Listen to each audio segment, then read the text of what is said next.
Hello friends, कैसे हैं आप सब। मैं सरिता मिश्रा आपके अपनी ओम शिव शक्ति क्लासेस पर स्वागत करती हूं। उम्मीद करती हूं कि मेरे भाभी शिक्षक भाई बहन सभी खुश होंगे, प्रसन्न होंगे, अपनी तैयारी करने में जुटे हुए होंगे और डेली क्लासेस यहां पर ओम शिव शक्ति क्लासेस पर अटेंड कर रहे होंगे। तो जैसा कि आप सबको मालूम है कि यहाँ पर डेली क्लासेस रात्रि के 9 बजे रहती है। एक क्लास आपकी इवनिंग में रहती है, शाम 5 बजे रहती है। और मैथ्स की क्लास रहती है, आपकी विजय सर लेते हैं। और रात्रि के 9 बजे मेरी क्लास रहती है ना। तो आप सबको डेली क्लास यहाँ पर अटेंड करना है। तो यहाँ पर जैसे कि हिंदी क्लासेस 4-5 दिन से कंटिन्यू हिंदी क्लास हम यहाँ पर दे रहे थे। तो आज की क्लास जो हमारी है, आज हमारी है सीडीपी, चाइल्ड डेवलपमेंट की है, जो सभी टेट एग्जाम के लिए महत्वपूर्ण है। यूपी टेट हो, सी टेट हो या रीट हो, केबीएस हो, एनबीएस, सभी के लिए आज बहुत महत्वपूर्ण है, चाहे वो एमपी टेट ही हो, है ना। तो आज जो हिंदी क्लास हम नहीं ले पाए क्योंकि बहुत सारे फ्रेंड्स हमारे जेल प्रहरी के भी बच्चे जो साथ में जुड़े हुए हैं, तो आज हिंदी की क्लास नहीं होगी। उनके लिए मैं कल या परसों से उनके लिए डेली सुबह के 9 बजे यहाँ क्लास देने वाली हूँ। तो अगर यहाँ पर जुड़े हैं तो वो सब जान लेंगे कि सुबह के 9 बजे उनको क्लासेस मिला करेगी। जेल प्रहरी की जो क्लासेस मैं रखूंगी, हिंदी की क्लास में जो दूंगी वो सुबह दिया करूंगी, ठीक है। तो जो सभी कॉमन के लिए रहेगा, जेल प्रहरी के लिए भी रहेगा और साथ ही साथ मेरे टेट एग्जाम के फ्रेंड्स के लिए भी रहेगा।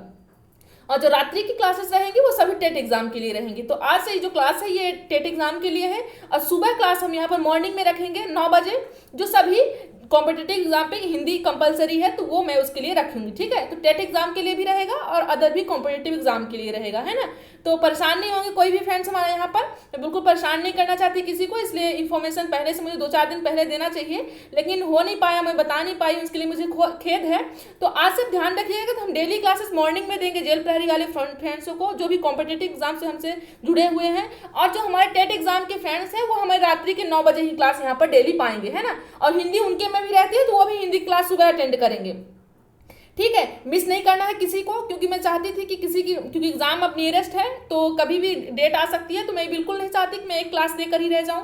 मैं चाहती हूं कि आपकी बिल्कुल यहाँ से पूरी तैयारी होकर के जाए, है ना। मैथ्स की क्लास भी आपको मिल रही है, हिंदी की मैं आपको सुबह देने वाली हूँ। और डेली जो आपका सीडीपी पार्ट है, जो आपका पेडागॉगी पार्ट है, मैं आपको रात्रि में 9 बजे दिया करूंगी। तो जो टेट एग्जाम के लिए फ्रेंड्स के लिए रहेगा तो वो 2-3 क्लास यहाँ पर डेली मिल जाएगी, है ना। तो सबके लिए यहाँ पर ठीक रहेगा, है ना। चलिए, तो यहाँ पर सुबह जो हम करेंगे क्लास, वो हम 2-3 दिन अपना हिंदी का मैं आपको टाइम टेबल भी आपको दे दूंगी वो, और बाकी दिन साइंस का पार्ट करेंगे। ऐसे हम मिक्सअप करके चलते रहेंगे। टेट एग्जाम के लिए रात्रि में रहेगा, तो बिल्कुल परेशान कोई भी साथी हमारे नहीं होंगे, है ना। चलिए, कोई भी प्रॉब्लम होगी तो मेरा पर्सनल नंबर है, आप सब मैसेज कर सकते हैं, है ना। कमेंट बॉक्स में बता दीजिएगा, बिल्कुल परेशान होना, किसी को परेशान होना नहीं है ना। चलिए, तो आज बात करते हैं चाइल्ड डेवलपमेंट। काफी दिनों से हमने नहीं पढ़ा था, तो आज हम पढ़ते हैं यहाँ पर सीडीपी पढ़ते हैं। जैसे कि आप सबका यहाँ पर एग्जाम भी नियरेस्ट है, तो आपको मालूम है कि रात्रि के डेली यहाँ पर 9 बजे क्लास रहती है ना। तो आपको मिस नहीं करना है कोई भी क्लास, बहुत इंपॉर्टेंट क्लास रहती है। आज के जो सीडीपी क्वेश्चन है बहुत इंपॉर्टेंट क्वेश्चन है, तो क्लास के अंत तक बने रहिएगा, ठीक है। ध्यान रखना है आपको, बीच में स्किप करके नहीं जाना है। ये आपकी जवाबदारी है, आपको मालूम होना चाहिए कि हम पढ़ाई कर रहे हैं, तो हमको धैर्यता बनाए रखना है। कोई भी चीज आपको पहले ही पन्ने में नहीं मिलने वाली है ना। तो आखिरी तक बने रहेंगे तो उसका आपको सेंस मालूम हो जाएगा, है ना। चलिए, चैनल पे नए हैं तो चैनल को सबसे पहले सब्सक्राइब कीजिए, साथ ही साथ बेल आइकन भी प्रेस कीजिए। क्योंकि बहुत सारे साथियों को कहना है कि मैम हमें आपने क्लास क्यों नहीं सेंड किया, क्लास की लिंक क्यों नहीं दी। तो मैं कोशिश करती हूँ कि मैं सभी को दे पाऊँ लिंक क्लास की, बट अभी ऐसे कुछ प्रोसेस नहीं है कि एक साथ में क्लास की लिंक शेयर कर दूँ। कुछ ऐसा ऑप्शन में देख रही हूँ, अगर हो पाता तो बिल्कुल भी हो पाएगा। लेकिन अगर आप लोग बेल आइकन भी प्रेस किया होगा तो भी आपको लिंक लेने की जरूरत नहीं, आपको डायरेक्ट नोटिफिकेशन आएगा, है ना। आपके डायरेक्ट यहाँ पर नाम पर आएगा, आपके मोबाइल पर आएगा, जो भी आप यूज करते हैं उसके पे आपको नोटिफिकेशन मिल जाएगा। तो आप बिल्कुल इस प्रॉब्लम को निकालिए सोल्यूशन कि आपका बेल आइकन के कारण आपको नोटिफिकेशन नहीं मिलता, इसलिए मैम की जरूरत बार बार पड़ती है। जरूरत पड़े लेकिन लिंक के लिए बार बार आप परेशान होते हैं, तो मुझे काफी दुख यहाँ पे दुखद लगता है कि भाई आखिर मेरे फ्रेंड्स क्यों परेशान है। तो मैं परेशान नहीं करना चाहती किसी को, मैं इसका सोल्यूशन बता रही हूँ। आप लोग बेल आइकन भी प्रेस कर लीजिए, तब आपको डेली क्लासेस का नोटिफिकेशन मिलेगा। और अगर आप चैनल पर नए हैं तो चैनल को सब्सक्राइब तो करेंगे, साथ ही साथ क्लासेस को यहाँ पर लाइक करके जाइए, सभी फ्रेंड्स लाइक करके जाएं। अपना टारगेट आपको नहीं भूलना है ना। अपना टारगेट आपको नहीं भूलना। यहाँ पर 100+ आप कोशिश कीजिए कि आपके 100+ यहाँ पर साथी जुड़े। मैम आपको मालूम है कि मैम कितना मेहनत करती है यहाँ पर, है ना। 3 क्लासेस में आपको दिलवा रही हूँ, तो मैं चाहती हूँ कि आपकी तैयारी भी अच्छी हो और साथ ही साथ हमें भी कुछ ना कुछ मनोबल के रूप में तो मिलना चाहिए ना। निःशुल्क तो कोई भी रखी नहीं, फ्री है। तो साथ ही साथ कम से कम इतना तो कर सकते हैं आप लोग, शेयर तो कर सकते हैं, ये आपके हाथों में है ना। इसमें कोई टैक्स लगने वाला नहीं है आप सबका। चलिए, तो ये ऑल इंडिया मॉक टेस्ट है आपका सीडीपी का। चैनल पर नए, चैनल को सब्सक्राइब तो करना है। ये यूट्यूब पर लिंक दी हुई है, तो यहाँ भी आप जुड़ सकते हैं। और ये आपका टेलीग्राम की लिंक है, यहाँ भी आप जुड़िए और अपनी सारी यहाँ पर डेली की जो पीडीएफ रहते हैं तो वहाँ भी प्रोवाइड कराए जाते हैं, तो पीडीएफ अपना रिवाइज कीजिए, है ना। तो यहाँ पर आप जुड़ जाइए टेलीग्राम में भी। चलिए बात करते हैं अपने क्वेश्चन की। तो क्वेश्चन चलने से पहले आप जैसा कि जानते हैं कि मैं यहाँ पर ओम शिव शक्ति क्लासेस आप सबके साथ प्रतिबद्ध, आपकी तैयारी को बेहतर करने के लिए, हम आपके सफर में चलने के लिए तैयार हैं। जैसा कि आपके एग्जाम हॉल तक, है ना, हॉल तक जाएंगे तो फिर वहाँ से निकाला जाएगा आपको भी हमें भी, बस हाँ हॉल के पहले तक हमारा जो नॉलेज रहेगा, जो हमारे पास है छोटा मोटा, तो हम आपको देने की पूरी कोशिश करेंगे, ताकि हम एग्जाम हॉल में रहे ना रहे, हमारा शरीर रहे ना रहे, लेकिन जो हम आपको यहाँ पर कंटेंट दे रहे हैं वो जरूर आपके साथ वहाँ पर रहे ना, पूरी कोशिश कर रही है हमारी टीम, ठीक है। चलिए तो यहाँ पर पहले क्वेश्चन करते हैं। क्वेश्चन करने से पहले थोड़ा मम्मी पापा को अपने याद करते हैं, अपने इष्ट को नमन कर लेते हैं कि कोई भी शुभ काम करने से पहले इन्हें याद जरूर कीजिएगा, है ना। बहुत सुकून मिलता है मन को, शरीर को, है ना, और हर काम आपका सफल होगा। इन्हें अगर आप याद करते हैं, इनके साथ हैं, इनकी भावनाओं को समझते हैं, तो बिल्कुल आपका सारा काम सफल होने वाला है। चलिए पहले क्वेश्चन की बात करते हैं। क्या है हमारा पहला क्वेश्चन आज का? विकास के संबंध में सही कथन है। विकास के जब आपको डेवलपमेंट होता है, इसके रिलेटिव जो भी आपके कथन है, यहाँ पर डेवलपमेंट से रिलेटेड ग्रोथ होता है, डेवलपमेंट होता है, हर एक ह्यूमन में होता है, तो उससे रिलेटेड जो यहाँ पर कथन दिए हैं, जो यहाँ पर ऑप्शन दिए हुए हैं, तो कौन सा ऐसा ऑप्शन है जो आपका राइट होने वाला है, डेवलपमेंट के बारे में है, ठीक। चलिए तो ये ऑप्शन देख लीजिए। पहला ऑप्शन क्या कह रहा है आपका कि विकास जो होता है वो वृद्धि का सूचक होता है ना, जैसे ग्रोथ और डेवलपमेंट साथ साथ चलती है ना, तो ये हुआ क्या, इसके ये विकास के संबंध में सही कथन है। फिर दूसरा कह रहा है कि विकास संपूर्ण पक्षों में होने वाला परिवर्तन होता है। क्या जो डेवलपमेंट होता है वो डेवलप होता है तो आपको पूरे आपकी जो बॉडी होती है पूरा ऑल टू ऑल तो होता ही है, क्योंकि परिवर्तन है संपूर्ण पक्षों में हो, तो किसी एक पक्ष में तो होता नहीं है ना, कि आपका विकास सिर्फ हाथ बस में हो, पैर आपका विकास हुआ ही नहीं, है ना, ऐसा भी नहीं होता। ये फिर बाद में आया थर्ड ऑप्शन आपका, विकास कुछ समय बाद रुक जाता है। ऐसा भी नहीं होता कि कुछ समय बाद चले फिर 2-4 साल के बाद विकास रुक जाए, ऐसा आपने सुना है कभी? नहीं, दुबले पतले जरूर होते हैं लेकिन विकास कभी नहीं रुकता, है ना, चलता रहता है वो। फिर बात करते हैं विकास का संबंध बाह्य परिवर्तन से होता है। विकास का जो परिवर्तन होता है, जो संबंध होता है, वो कहाँ से होता है? वो बाह्य दुनिया से होता है। क्या बाह्य परिवर्तन से होता है? क्या ऐसा कुछ होता है क्या? तो बताइए राइट ऑप्शन क्या होगा? सही कथन क्या है विकास के संबंध में? बताएं, सभी लोग आंसर करेंगे, सभी लोग बताइए। तो जैसा कि आप सबको मालूम है कि राइट ऑप्शन क्या हो जाएगा? Option number B. रीजन क्यों है? क्योंकि जो आपका डेवलपमेंट होता है वो पूरी आपकी बॉडी में होता है ना, पर्टिकुलर किसी हाथ या पैर या नाक मुंह में नहीं होता, सभी में होता है ना, संपूर्ण पक्षों में होता है। क्यों? आपके मस्तिष्क का विकास होता है, आपके हाथ पैर की उंगलियां जो पहले बचपन में बहुत सॉफ्ट रहती है, फिर इसके बाद धीरे धीरे मसल्स आपकी मजबूत होने लगती हैं। मतलब कहना चाहिए कि संपूर्ण पक्षों में एक परिवर्तन होता है। यही आपके डेवलपमेंट से रिलेटेड ये ट्रू आपको कथन है ना। चलिए, क्योंकि ये भी आपकी बात नहीं है कि विकास कुछ समय बाद रुक जाता है ना, ऐसा भी कुछ यहाँ पर नहीं है। तो यही आपका संपूर्ण पक्षों में परिवर्तन होता है। और साथ ही साथ आपको ये भी मालूम होना चाहिए कि जो आपका डेवलप होता है वो आपका मेंटल होता है, फिजिकल होता है, कॉग्निटिव होता है ना। कई टाइप की यहाँ पर आपका पर्टिकुलर ये बॉडी से रिलेटिव ही नहीं होता डेवलप, आपका सभी पार्ट में आपके होता है ना। शारीरिक भी होता है, मानसिक भी होता है, कॉग्निटिव डेवलप संज्ञानात्मक भी होता है, तो सभी प्रकार के यहाँ पर मोरल भी होता है, सोशल भी होता है। ये सब डेवलपमेंट के अंतर्गत ही आते हैं। ये सारी क्लासेस हमने ले ली है। अगर आपने ये क्लासेस नहीं देखी है तो डेवलपमेंट में क्लास हो चुकी है, प्लेलिस्ट में सारी क्लासेस डली हैं, आप लोग जाइए और प्लेलिस्ट की क्लासेस ओपन करके देख लीजिए, ठीक। चलिए, तो आपको चीजें और भी आसान हो जाएंगी। बात करते हैं अपने नेक्स्ट क्वेश्चन की। क्या कहता है हमारा नेक्स्ट क्वेश्चन? देखिए चलिए, तो नेक्स्ट क्वेश्चन कह रहा है कि बाल्यावस्था में विकास को जीवन का निर्माणकारी काल किसने कहा है? जो जीवन का निर्माणकारी जो काल होता है, क्योंकि हर एक व्यक्ति के जीवन में कोई ना कोई काल आता है, वर्तमान काल, भूतकाल, भविष्य काल, तो यहाँ पर ऐसा नहीं, यहाँ पर अवस्थाओं को ही काल कहा गया है ना। तो जैसे शैशवावस्था है, बाल्यावस्था है, किशोरावस्था है, तो युवावस्था, तो ये सारी अवस्थाओं से जो निर्माणकारी काल होता है, तो इनमें से कौन है? वो भी ये जो कथन कहा है मनोवैज्ञानिकों ने बताया है कि निर्माणकारी जो निर्माण होता है, जो पूरे भविष्य का निर्माण करने की शुरुआत होती है, तो इन्होंने कौन से ऐसे मनोवैज्ञानिक है जिन्होंने कहा है कि जीवन क्या है, जीवन का निर्माणकारी काल कौन सा है? काल जो है वो ये बाल्यावस्था है ना। तो किसने कहा? बताइए, बाल्यावस्था को जीवन का निर्माणकारी काल किसने कहा है? किलपैट्रिक जी ने कहा है, या स्टेनले हाल जी ने कहा है, सिमन फ्राइड जी ने कहा है, या हरलाक जी ने कहा है? बताइए, आंसर कीजिए सभी लोग, सभी फ्रेंड्स आंसर करें। और ईमानदारी से आप सबको शेयर करना है ना, ईमानदारी आपको बिल्कुल नहीं खोना है। ये मैं आपको बार बार बता रही हूँ, है ना। जैसा कि आप सब जानते हैं कि मैं जुड़ा कहाँ हूँ या जुड़ी कहाँ हूँ, ओम शिव शक्ति क्लासेस में। तो अपनी ईमानदारी आपको बरकरार रखना और डेली क्लासेस लीजिए। आपको जो प्रॉब्लम होती है क्लास से रिलेटिव आप हमें बताइए, लेकिन क्लास आपको मिस नहीं करना है किसी भी दिन, है ना। जैसे संडे को आपको मालूम है कि टेस्ट होने वाला है, तो उस सब के बारे में भी आप ध्यान रखिएगा। रात्रि के 9 बजे हर संडे को टेस्ट होता है ना। यहाँ पर टेस्ट में क्या होता है, यहाँ पर लकी ड्रॉ चुने जाते हैं ना। चलिए, तो बात करते हैं कि राइट ऑप्शन क्या हो जाएगा हमारा यहाँ पर? बताइए सभी लोग। राइट ऑप्शन हो जाएगा हमारा सिगमंड फ्रॉइड जी, है ना। सिगमंड फ्रॉइड जी ने क्या कहा है, बाल्यावस्था को जीवन का निर्माणकारी काल कहा है ना, क्योंकि यहाँ पर जितने मनोवैज्ञानिक हैं हर एक अवस्थाओं को, जैसे किशोरावस्था को किसी ने क्या कहा है, जीवन का अनोखा काल, आंधी व तूफान की अवस्था बताया है। मतलब कुछ ऐसे रिएक्शन होते हैं, कुछ ऐसी एक्टिविटी होती है हर एक एज की, उसी के अनुसार यहाँ पर जितने मनोवैज्ञानिक है हमारे, उन्होंने डिफाइन करके बताया है ना। चलिए, तो राइट ऑप्शन क्या हो जाएगा, ऑप्शन नंबर बी।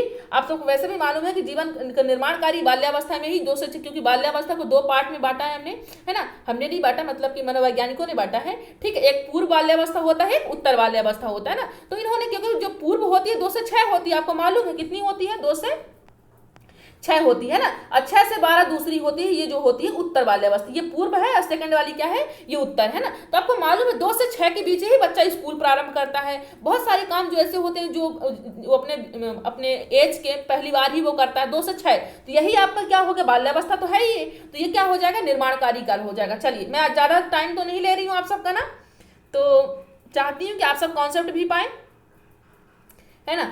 चलिए, तो बात करते हैं अपने नेक्स्ट क्वेश्चन की, देखते हैं क्या है हमारा यहाँ पर नेक्स्ट क्वेश्चन। सभी लोग आंसर करेंगे और साथ ही साथ शेयर करेंगे, है ना। तो चलिए, किशोरावस्था को जीवन का सबसे कठिन काल किसने कहा। आप देखिए यहाँ पर भी किशोरावस्था को भी बताया गया है कि जीवन का सबसे कठिन काल बताया गया। तो ऐसे कौन से मनोवैज्ञानिक हैं जिन्होंने किशोरावस्था को सबसे कठिन काल, आपको ध्यान रखना है, नोट भी कर लीजिएगा आप, ये इंपॉर्टेंट सेशन है आपका, और साथ ही साथ ये क्वेश्चन भी बहुत इंपॉर्टेंट है, ये सभी टेट एग्जाम से बने हुए क्वेश्चन है। तो यहाँ से इस टाइप के क्वेश्चन बनते हैं, ये आपके एग्जाम का पैटर्न है, मैं आपको दिखा रही हूँ। ध्यान रखिए, यहाँ से भी क्वेश्चन बनते हैं कि जीवन जो अवस्थाएं होती हैं वहां से भी मनोवैज्ञानिकों ने अलग अलग अपने डेफिनेशन दी है। तो मैं इसीलिए क्वेश्चन लेकर के आई हूँ ताकि आप इनको भी देख सको, इनकी भी तैयारी आप कर सको, है ना। चलिए, तो जीवन का सबसे कठिन काल किसने कहा, बताइए। किलपैट्रिक जी ने कहा है, हर्लाक जी ने कहा है, रास जी ने कहा है, वैलेंटाइन जी ने कहा है। बताइए, आंसर कीजिए, सभी लोग आंसर कीजिए और मन लगा के शेयर कर दीजिए आप लोग, है ना। बिल्कुल बिना मन के नहीं कि मैम कह रही हैं, आप अपने मन से कीजिए, अपना टारगेट रखिए। मुझे बहुत खुशी होगी उस दिन जिस दिन आप लोग अपना टारगेट मुझे बताएंगे मैसेज के थ्रू कि मैम आज का हमारा टारगेट ये है ना। तो जैसे मैम तो आपको डेली बता देती हैं अपना टारगेट, तो आप लोग भी कभी कभी बता दिया करिए, है ना। मैम को भी कभी ना कभी मोटिवेशन मिल जाए कि हाँ हमारे साथी पूरी तरीके से हमारे साथ हैं। चलिए, तो क्या हो जाएगा राइट ऑप्शन हमारा यहाँ पर, ऑप्शन नंबर फर्स्ट हमारा किलपैट्रिक जी ने कहा है किशोरावस्था को जीवन का सबसे कठिन काल उन्होंने बताया, है ना। वैसे भी आपको सबको मालूम है किशोरावस्था ऐसी अवस्था होती है उसका कठिन काल होता ही है। उस अवस्था में मम्मी पापा भी कहते हैं बेटा फ्रेंड्स के सामने घूमना है, इवनिंग रात्रि में नहीं जाना है, तो बेटा बोलेंगे नहीं मम्मा मैं तो, मेरा फ्रेंड्स आया है तो मैं तो घूमने जाऊंगा ही, है ना। तो यहाँ पर कुछ ऐसे जैसे मम्मी पापा कुछ और सोचते हैं, बेटा सोचता है कि नहीं हमें घूमने क्यों नहीं दिया जा रहा है। तो ये ऐसी यहाँ पर ये अवस्थाएं ऐसी होती हैं कि जो सब कुछ सही होते हुए भी गलत लगने लगता है ना। चलिए, तो इसमें आपका जोश नहीं, यहाँ पर ये उम्र का ऐसा कुछ होता है, फिर धीरे धीरे समझ आ जाती है, विकास हो जाता है हर चीज का। चलिए, बात करते हैं अपने नेक्स्ट क्वेश्चन की। तो छोटे हो या बड़े, मम्मी पापा की पहले बात देखनी चाहिए कि आखिर कहना क्या चाहते हैं, समझना चाहिए उनको। चलिए, बात करते हैं क्वेश्चन की अपने कि अभिवृद्धि शब्द का प्रयोग किया जाता है। अभिवृद्धि, आपको मालूम है कि वृद्धि और अभिवृद्धि आपने सुना होगा ये शब्द, है ना।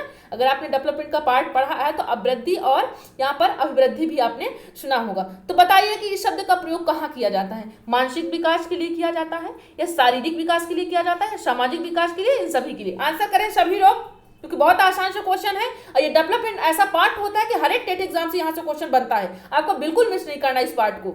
चलिए, तो बताइए आंसर कीजिए सब, क्या होगा राइट ऑप्शन आपका। तो राइट ऑप्शन हमारा क्या हो जाएगा, शारीरिक विकास के लिए होता है, जो हमारी वृद्धि होती है, विकास होता है मसल्स में, जो हमारी डेवलप होता है, मतलब कि जैसे मसल्स आपकी बचपन में कुछ अलग रहती हैं फिर मजबूत होने लगती है धीरे धीरे, तो ये सब कहाँ का विकास है, ये सब शारीरिक, ना कि मानसिक तो नहीं है ना, सामाजिक भी नहीं है आपका। तो ये क्या हो जाएगा, ये आपका राइट ऑप्शन, ऑप्शन नंबर भी शारीरिक विकास हो जाएगा यहाँ पर राइट ऑप्शन, ठीक। चलिए, तो बात करते हैं अपने नेक्स्ट क्वेश्चन की, देखते हैं क्या है हमारा नेक्स्ट क्वेश्चन। तो बीच में अभी क्लासेस आपकी नहीं चल रही थी पेडागॉजी की, तो मैं फिर से स्टार्ट कर दी हूँ और हम डेली यहाँ पर प्रैक्टिस करेंगे। अभी 2-3 दिन हम CDP के करेंगे, जस्ट तीसरे चौथे दिन के बाद फिर हम EBS से करेंगे, हिंदी करेंगे, पूरी क्लासेस हम आपको दे देंगे, है ना। आप बस रिवीजन तो कीजिए, अपना समय तो दीजिए, है ना। मैम सब कुछ देने के लिए यहाँ पर तैयार है, बस आप पढ़ने के लिए रेडी रहिए और अपने डेली रात्रि के 9 बजे मिस नहीं करना है कोई भी क्लास, है ना। रात्रि के 9 बजे आपको यहाँ पर क्लास मिस नहीं करना, किसी भी तरह से लाइव आना है। जल्दी हम लाइव क्लास भी लेने वाले हैं, है ना। ये बहुत खुशी की बात है कि आप सबका सहयोग था, तो जल्दी ही हम पाने वाले हैं, बस थोड़ी देर की बात है। तो आप सब जल्दी सहयोग करेंगे तो और भी जल्दी हो जाएगा, है ना। चलिए, तो बताइए यहाँ पर बालकों में संज्ञान विकास की भिन्नता होती है। आपको मालूम है संज्ञान विकास, कॉग्निटिव डेवलपमेंट जो होता है, तो ये जो भिन्नता होती है कॉग्निटिव डेवलपमेंट से रिलेटिव जो जैसे हर व्यक्ति क्या होता है, जैसे आप 2 भाई हैं या 3 में जितने भी आपके भाई बहन हैं, तो आपके हर भाई की जो एबिलिटी होगी, पढ़ने की होगी, चलने की होगी, बात करने की होगी, खाने की, सबकी अलग अलग होती है ना। ये नहीं कह सकते कि भाई अगर मैथ्स में तेज है तो हिंदी में मैं हूँ, मतलब अलग अलग होता है। ये नहीं कि जरूरी नहीं कि भाई मैथ्स में तो आप भी मैथ्स में हो, है ना। आपका कुछ अलग चॉइस हो सकता है, आपका रीजनिंग में हो सकता है, इंग्लिश में हो सकता है, कुछ भी अलग हो सकता है, आप सेम नहीं हो सकता, है ना। चलिए, बहुत ही रेयर होता है जो सेम होता है कभी कभी, है ना।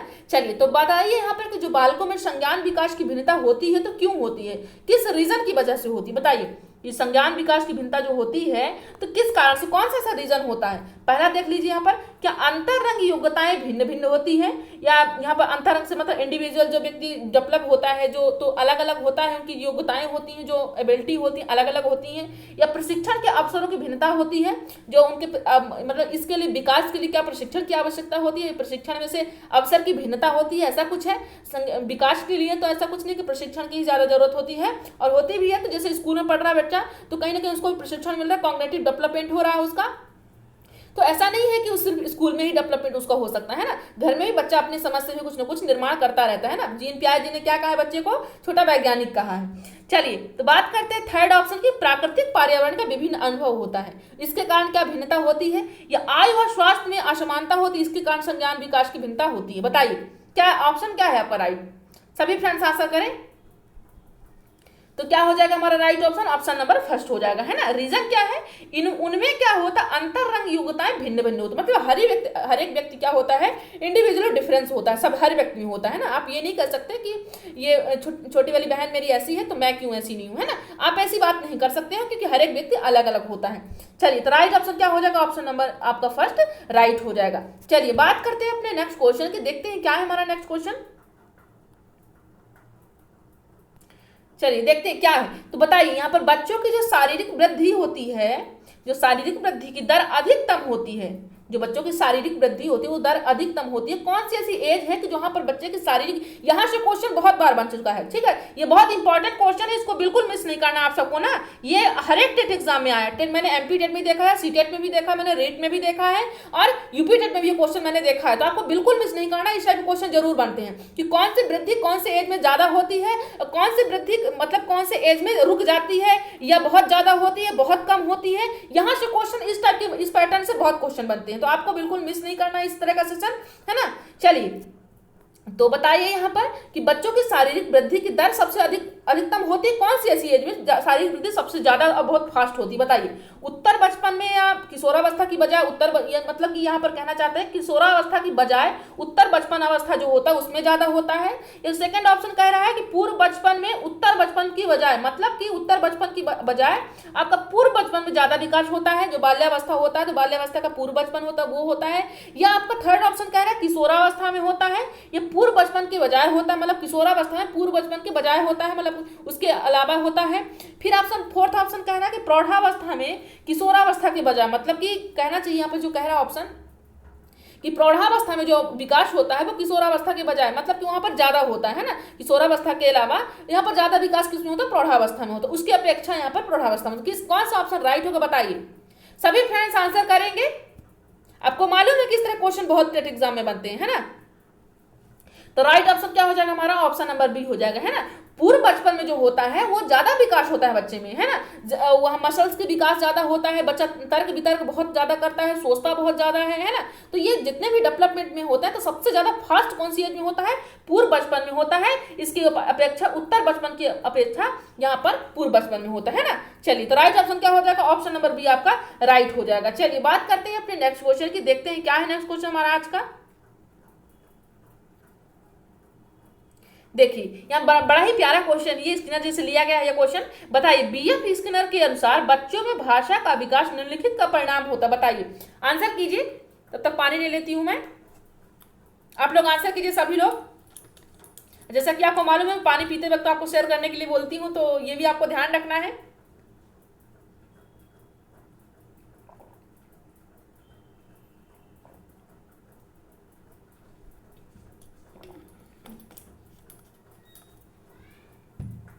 बताएं सभी लोग, बताएं, आंसर करें। स्किनर जी के अनुसार बच्चों में भाषा का जो विकास होता है तो निम्नलिखित का परिणाम किसका जो भाषा का विकास होता है बच्चों में तो वो किसके अनुसार होता है या किसके विकास के कारण होता है बताइए। स्किनर जी के अनुसार है ये। तो पहला अंतरजातीय योग्यताओं के कारण होता है जो भाषा का विकास होता है बच्चे में, या परिपक्वता के कारण होता है, या अनुकरण तथा पुनर्बलन के कारण होता है, या व्याकरण प्रशिक्षण के कारण। किसके कारण होता है यहाँ पर जो बच्चों में भाषा का विकास होता है स्किनर जी के अनुसार तो किसके परिणाम होता है, किसके द्वारा यहाँ पर किसका रिजल्ट होता है यहाँ पर कि जो भाषा का विकास होता है बताइए किसकी वजह से होता है। तो ऑप्शन हमारा कौन सा राइट हो जाएगा, ऑप्शन नंबर सी हमारा यहाँ पर राइट हो जाएगा, है ना।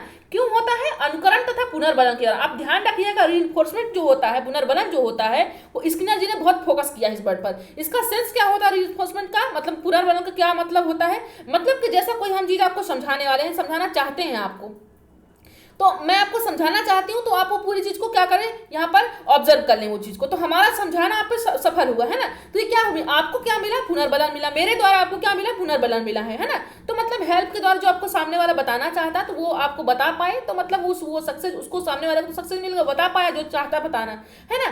तो वही क्या हो गया, आपको क्या मिल गया, रिस्पॉन्सिबिलिटी मतलब पुनर्बलन आपको मिल गया। और ये अनुकरण का मतलब है कि आप कुछ ना कुछ चीजें क्या करते हो, देख करके भी सीखते हो, है ना। तो ये आपका राइट ऑप्शन क्या हो गया, ऑप्शन नंबर सी। यहाँ पर जब अनुकरण की बात है ध्यान रखना आपको आंसर क्या करना है, स्किनर जी की बात होती है, क्योंकि अनुकरण करने के लिए इन्होंने ही फोकस किया है, स्किनर जी ने पुनर्बलन और अनुकरण पर बातचीत की है, ठीक। तो आपको जब भी अनुकरण की बात आएगी या पुनर्बलन की बात आएगी तो क्या ऑप्शन राइट होगा आपका, ये स्किनर जी की बात होगी, है ना। इन्होंने किस पे प्रयोग किया, स्किनर जी ने चूहे का पहला प्रयोग किस पे किया है, चूहे पर प्रयोग किया है ना।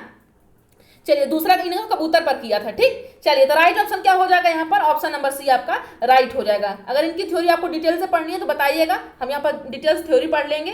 चलिए तो राइट ऑप्शन क्या हो जाएगा, आपको मालूम हो गया क्या है राइट ऑप्शन। बात करते हैं अपने नेक्स्ट क्वेश्चन की, ज्यादा स्पीड तो नहीं हो रही ना, चलिए तो बताइएगा ज्यादा स्पीड हो रही होगी तो, है ना, क्योंकि मकसद जो है तो बाल केंद्रित है, साथ ही साथ फिर ये भी है कि मैं आपको समझाना चाहती हूँ, कई सारे कारण है यहाँ पर, है ना। तो क्लास के अंत तक आपको बने रहना है और अपने सभी साथियों को जोड़ लेना है अगर आपके साथी नहीं जुड़ पाए हैं अब तक तो, है ना। चलिए क्वेश्चन की बात करते हैं हम, क्या है क्वेश्चन बताइए यहाँ पर। जीन पियाजे का बाल विकास वर्गीकरण किस सिद्धांत पर आधारित है, जो जीन पियाजे की थ्योरी है हमने पढ़ रखी है, तो उनकी जो थ्योरी है तो जो डेवलपमेंट का वहां पर क्लासिफिकेशन उन्होंने किया है तो किस यहाँ पर थ्योरी पर उन्होंने बताया है, ज्यादा उनका जो फोकस है कौन सी थ्योरी पर उन्होंने बताया, अपना जो डेवलपमेंट पार्ट बताया है क्लासिफिकेशन करके तो कौन सी थ्योरी पर आधारित उन्होंने बताया, या मोरल डेवलपमेंट पर, या कॉग्निटिव डेवलपमेंट पर, या सोशल पर, या मनोलैंगिक, बताइए कौन सी विकास पर उन्होंने बताया है।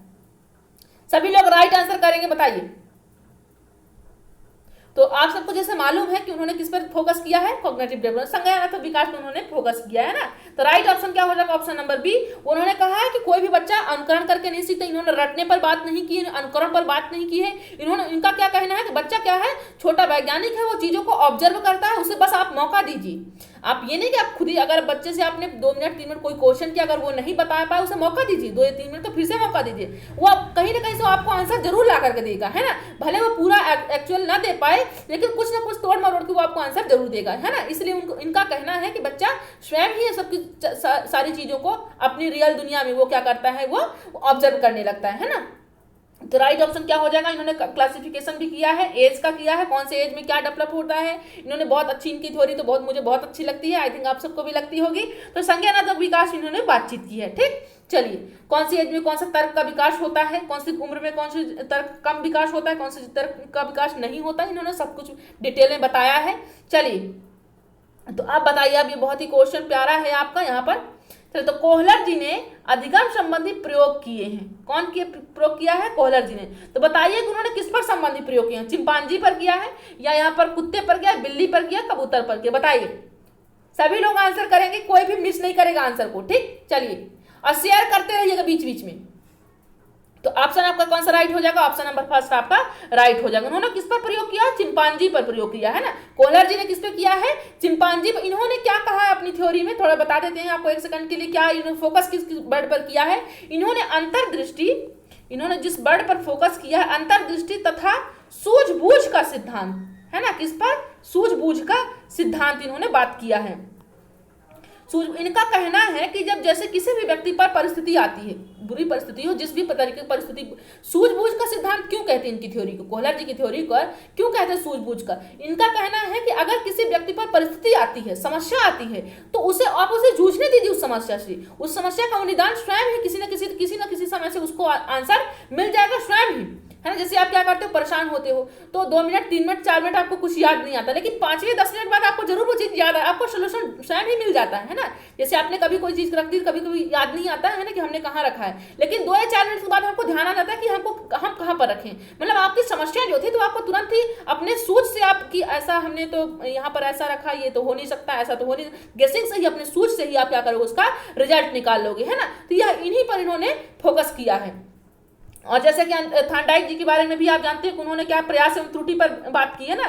थॉर्नडाइक जी भी प्रयास एवं त्रुटि पर बात की है कि अगर कोई व्यक्ति क्या करेगा, प्रयास करता रहेगा, त्रुटि होती रहेगी और धीरे धीरे वो सफल हो जाएगा, है ना। चलिए, तो राइट ऑप्शन क्या हो जाएगा आपका, चिंपांजी पर उन्होंने प्रयोग किया था, ऑप्शन नंबर फर्स्ट आपका राइट हो जाएगा। बात करते हैं अपने नेक्स्ट क्वेश्चन की, देखते हैं क्या है नेक्स्ट क्वेश्चन। चलिए, तो फिर से जीन पियाजे की थ्योरी से आ गया है क्वेश्चन, क्योंकि आपको मालूम होना चाहिए कि 5 नंबर से फिक्स, आपके 4 से 5 नंबर से कम तो नहीं आने वाले। जीन पियाजे की थ्योरी से, वाइगोस्की जी की थ्योरी से 2 या 3 नंबर की, कोहलबर्ग जी के मोरल जो डेवलपमेंट की जो उन्होंने थ्योरी बता रखी है 2-3 नंबर से वहां से बनता है, यहाँ से हर टेट एग्जाम में बनता है, ये कॉमन सा पार्ट है। अगर प्रीवियस कोई भी क्वेश्चन उठाएंगे तो आपको ये क्वेश्चन जरूर मिलेंगे, यहाँ से आप देख लीजिएगा, है ना। या तो कहेंगे तो मैं ही अब तो मैं कुछ समय के लिए भी सोचती हूँ कि कंटिन्यू आपको प्रीवियस क्वेश्चन ही सॉल्व कराऊँ, है ना। 2 से 4 दिन आपको प्रीवियस क्वेश्चन सॉल्व कराऊंगे तो आपको अभी चीजें आसान हो जाएंगी समझने में। तो मल्टीपल चीज करनी चाहिए, किसी एक पर फोकस में कई दिशाएं, अगर आपकी एक दिशा काम नहीं कर रही है तो ऑप्शन जीवन में ऐसा लेकर के चलना चाहिए कि आपको मतलब अगर एक पर सफलता नहीं मिले दूसरी पर जरूर मिले, है ना। तो अपने ऑप्शन सभी खुले रखने चाहिए, काम ऐसा करो जो ब्रॉड हो, है ना। तो चलिए, संकीर्ण दिमाग से काम नहीं करना चाहिए, ब्रॉड तरीके से सोचिए और अच्छा सोचिए और अच्छा काम कीजिए। सबके पास बुद्धि रहता है ईश्वर, उसका सही प्रयोग कीजिए। चलिए, बात करते हैं क्वेश्चन की कि पियाजे की औपचारिक संक्रियात्मक जो एज होती है तो बालक की किस अवधि तक मानी जाती है। यहाँ पर जो बात की जा रही है यहाँ पर औपचारिक संक्रियात्मक अवस्था पर, तो ध्यान रखिएगा यहाँ से जो थ्योरी है तो यहाँ पर से डायरेक्ट क्या बोलता है, जैसे इसको औपचारिक संक्रियात्मक और किस अवस्था से बोलते हैं हम, अमूर्त एज भी कहते हैं इसको हम।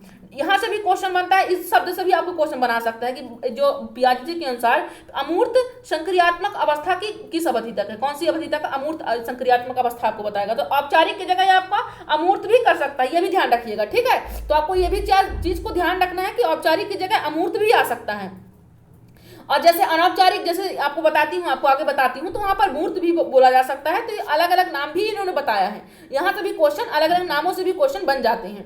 तो देखिए, औपचारिक जो संक्रियात्मक अवस्था है बालक की तो किस अवधि तक मानी जाती है, बताइए। 0 से 2 वर्ष मानी जाती है, ये 2 से 7, 0 से 2 वर्ष 7 वर्ष, ये 7 से 11, ये 11 से 15। सभी लोग आंसर करेंगे यहाँ पर। अब बताइए क्या है राइट ऑप्शन यहाँ पर। तो राइट ऑप्शन हमारा क्या हो जाएगा, बताइए।